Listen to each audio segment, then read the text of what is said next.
Bonjour à tous, nous sommes lundi et comme chaque lundi, je partage avec vous mes lectures, c'est-à-dire les pépites issues des 100 meilleurs livres de psychologie clinique et de neuropsychologie clinique que j'ai lus au cours des 5 dernières années. Aujourd'hui, j'aimerais vous présenter non pas la suite des chapitres du bouquin de James Morrison, mais ce livre-là, ce petit livre qui ne paye pas de mine, qui s'intitule Techniques d'entretien et d'évaluation en psychiatrie de DJ Carla des éditions Malouane, une édition que je ne connaissais pas du tout, que j'ai reçue il y a 2 jours. Enfin, vous verrez la vidéo plus tard, donc bon, ce ne sera pas il y a 2 jours, mais en fait, je l'ai poncé en quelques heures. Voilà, j'ai trouvé le sommaire tellement attrayant que je l'ai poncé en quelques heures et du coup j'aimerais vous en parler avant de reprendre les fiches de lecture sur le bouquin de James Morrison qui est toujours dans mon top 5. Alors, ce livre-là, pourquoi il est ultra intéressant et pourquoi est-ce que vous devriez le lire? Vous devriez le lire, pas forcément de A à Z, c'est pas forcément ma façon de lire à moi. Justement, pour vous expliquer comment je lis les bouquins, parce que vous avez peut-être pu le remarquer, mais j'ai toute une pile de livres, enfin, je vais vous montrer, des piles de livres, de nombreuses piles de livres. Je les lis tous évidemment, mais je ne les lis pas forcément de A à Z. Je vais les lire soit en fonction d'une question que je me pose à un instant T, ou alors en fonction d'un intérêt global pour le bouquin. Et dans ce cas-là, je vais choisir les chapitres et dans l'ordre dans lequel je vais les lire. Et je vais même parfois ne pas lire tous les chapitres, ceux qui ne me sont vraiment pas utiles pour l'instant ou a priori pas utiles dans ma pratique. Je ne les lis pas du tout parfois. Donc celui-là, j'ai fait pareil. C'est-à-dire qu'il y a un certain nombre de chapitres qui sont très très intéressants pour la pratique clinique. Ce bouquin est un bouquin pratico-pratique. C'est-à-dire que vous pouvez le lire, vous le comprenez, vous implémentez et derrière vous avez tout un tas d'éléments que vous pouvez appliquer dès demain. Vous avez des trames pour aller rechercher telle ou telle hypothèse d'un trouble psychiatrique ou neurodéveloppemental. Par exemple, si votre hypothèse est celle d'une dépression, vous avez une fiche avec toutes les informations que vous devez recueillir pour aller chercher une validation ou pas de votre hypothèse. Et vous avez même des exemples de formulation. Donc pour un clinicien débutant, c'est vraiment une mine d'or. Vous avez aussi des exemples de formulation et le même principe dans le bouquin de James Morrison.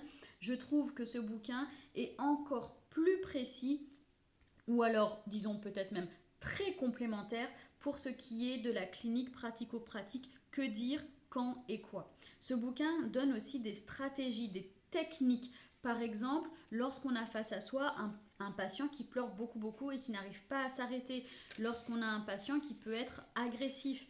Ce bouquin donne aussi des techniques lorsqu'il y a un patient qu'on suspecte de mentir ou de simuler. D'accord. Il y a des techniques pour les patients adolescents. J'avais une question d'ailleurs sur Facebook l'autre jour sur ce bouquin-là. Est-ce que c'est bon pour, est-ce qu'il est utile lorsqu'on travaille avec des ados? Oui, tout à fait. Avec des ados, c'est ok. Des techniques pour le patient qui est mal disposé, par exemple. Et c'est vraiment, je répète encore, pratico-pratique. C'est-à-dire qu'on vous présente une introduction, on vous dit vous avez tel problème, un patient par exemple qui pleure beaucoup, voici ce que vous pouvez faire, tac, tac, tac. En gros, tirer à la ligne, tirer à la ligne. Moi, j'adore ce bouquin aussi parce que les chapitres sont très très courts. Alors, c'est peut-être très personnel, mais j'apprécie vraiment les chapitres de qualité, mais très courts, ce qui me permet de pouvoir lire un petit bout du bouquin, donc un chapitre lorsque j'ai 10-15 minutes.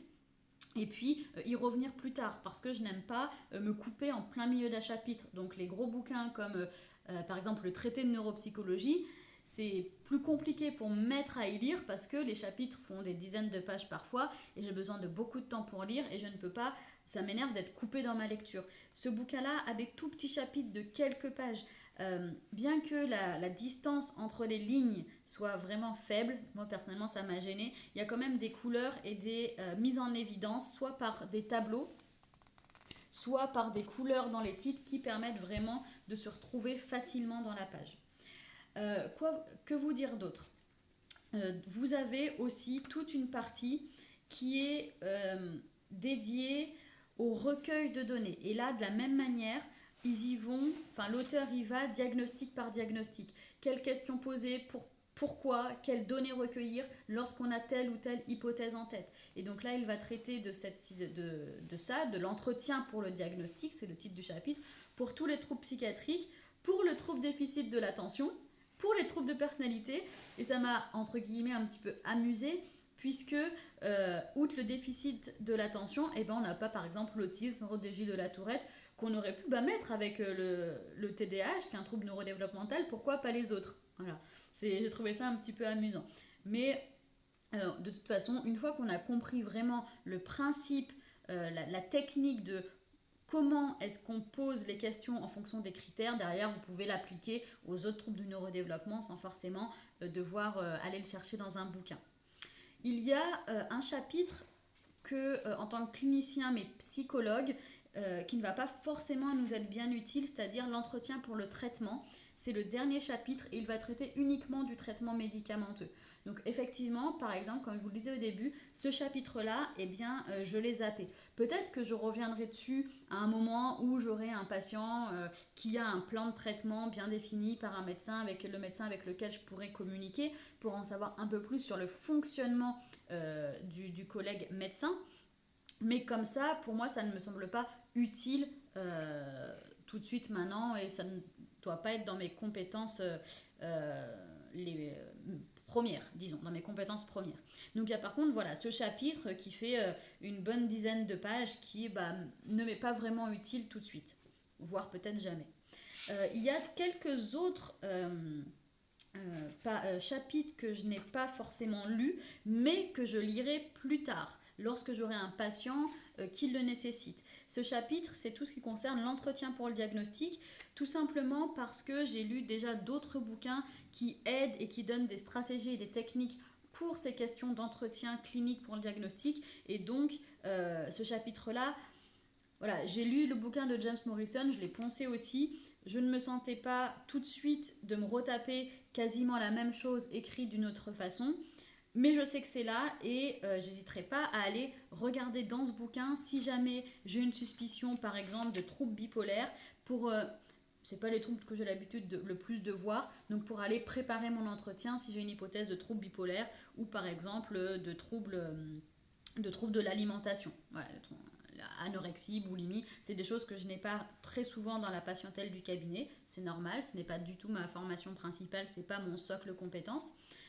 Mais voilà, c'est du coup ces chapitres-là, contrairement au chapitre sur l'entretien pour le traitement médicamenteux, le chapitre sur l'évaluation, l'entretien clinique pour le diagnostic, je le garde au chaud et j'irai voir en fonction des questions que j'ai sur les patients que je rencontre et de mes hypothèses. Ce bouquin-là, est-ce que je vous le conseille? Oui, non, quand, pourquoi, comment? Si vous deviez choisir entre le bouquin de James Morrison et celui-là, je vous conseille le bouquin de James Morrison. Si vous voulez approfondir, je vous le conseille de l'acheter en deuxième. Ensuite, allons-y concrètement en termes de prix. Alors, je n'ai pas du tout préparé, donc je ne sais pas combien il coûte. Mais disons que si celui-là est largement moins cher que le bouquin de Morrison, ça vaut vraiment le coup de l'acheter d'abord. Si vous êtes un petit peu serré au niveau du budget, on avait une conversation comme ça sur Facebook où certains reprochaient en rigolant à Sébastien et à moi de présenter trop de bouquins et donc on fait exploser les budgets des collègues. Si vraiment il y a une différence, je n'ai pas les prix en tête, significative entre le bouquin de James Morrison et celui-là, prenez celui-là, c'est amplement suffisant. Notamment parce que, comme je vous disais, personnellement, j'ai déjà un certain nombre de connaissances sur l'entretien clinique diagnostique que vous n'avez peut-être pas et dans ce cas-là, c'est tout à fait pertinent de l'avoir. Dans le bouquin de James Morrison, il y a quand même vachement moins de chapitres qui sont, disons, faiblement utiles, pour pas dire inutiles, ce serait quand même une critique assez difficile. Mais sur le bouquin de James Morrison, je n'ai noté aucun chapitre que je n'ai pas parcouru. Pour moi, ils sont tous utiles. Au niveau du nombre de pages, on est relativement équivalent. On est à 430 sur le bouquin de James Morrison, et là, en comptant les annexes, hein, et là, on est à 350. Bon, voilà, c'est relativement équivalent. Si vous débutez, je vous conseille celui-ci. Voilà. Si vous voulez approfondir, vous pouvez prendre l'un ou l'autre, celui que vous n'avez pas. Celui-là, Je regarde un petit peu la facilité de lecture. Celui-là est en couleur. Comme je vous l'ai dit, il y a des encadrements, il y a des textes en gras. Même si l'intervalle des lignes, l'interligne est trop petit, je pense, il est plus agréable à lire que le bouquin de James Morrison qui fait très pavé, je trouve. Donc voilà. Je pense aussi que le bouquin de James Morrison, il va beaucoup plus dans les détails. Voilà. On va beaucoup plus loin avec ce bouquin dans notre progression sur nos connaissances sur l'entretien clinique. On y va encore plus étape par étape, on décrit plus de sous-étapes que dans le bouquin de Carla. Donc c'est aussi peut-être la raison pour laquelle on pourrait plutôt choisir le bouquin de James Morrison.